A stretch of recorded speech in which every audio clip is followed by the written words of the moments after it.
প্ৰাক্তন বিষয়সকলৰ সন্মুখত সকলে উঠি দিব,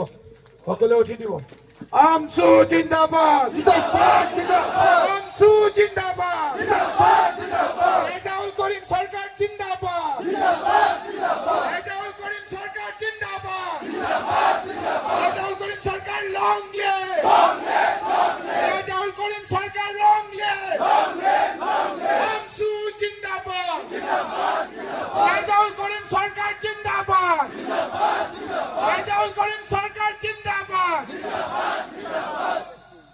ইমতিয়াজ হোসেন জিন্দাবাদ, ইমতিয়াজ হোসেন জিন্দাবাদ, আমসু জিন্দাবাদ, রেজাউল করিম সরকার জিন্দাবাদ। আমসু বিষয় অব্যাহতি সামনে 30/12/2025 মহাদস্য সংগ্ৰামী অভিনন্দন গ্ৰহণ কৰিব। সদৌ সংখ্যালঘু ছাত্ৰ আমসুৰ সভাপতি হিচাপে মই দীৰ্ঘ সংগঠনতে জড়িত হৈ সংখ্যালঘু সমাজৰ অধিকাৰ আৰু ন্যায়ৰ বাবে সংগ্ৰাম আগবঢ়াবলৈ সুযোগ পোৱাটো মোৰ বাবে গৌৰৱৰ বিষয়। এই সময়ছোৱাত সংগঠনৰ সকলো সতীৰ্থ, আঞ্চলিক, জিলা, কেন্দ্ৰীয় আৰু সমগ্ৰ অসমবাসীৰ সহযোগিতা তথা আস্থাৰ বাবে মই আন্তৰিকতাৰে কৃতজ্ঞতা জ্ঞাপন কৰিছো।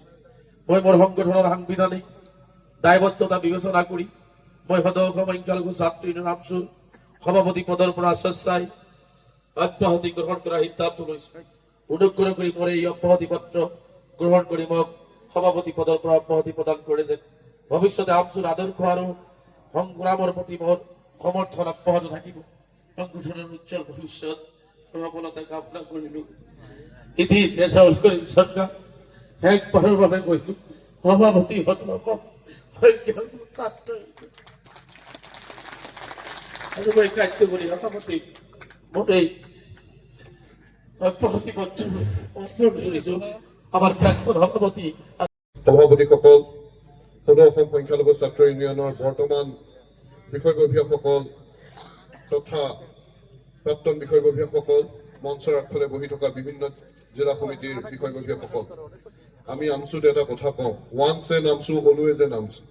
সেয়েহে আপোনালোকে দেখা পায় যে আমাৰ বিভিন্ন ডাঙৰ সভা সমিতি, বিশেষকৈ সাধাৰণ সভা অধিৱেশনত আমাৰ সেই নাগৰী ছাৰৰ পৰা লৈ আমাৰ আব্দুল আজিজ সাহাব, মুক্তা হুছেইন খান সাহেব, আব্দুল আজিজ সাহাব, আমাৰ আব্দুল সামাদ সাহাব,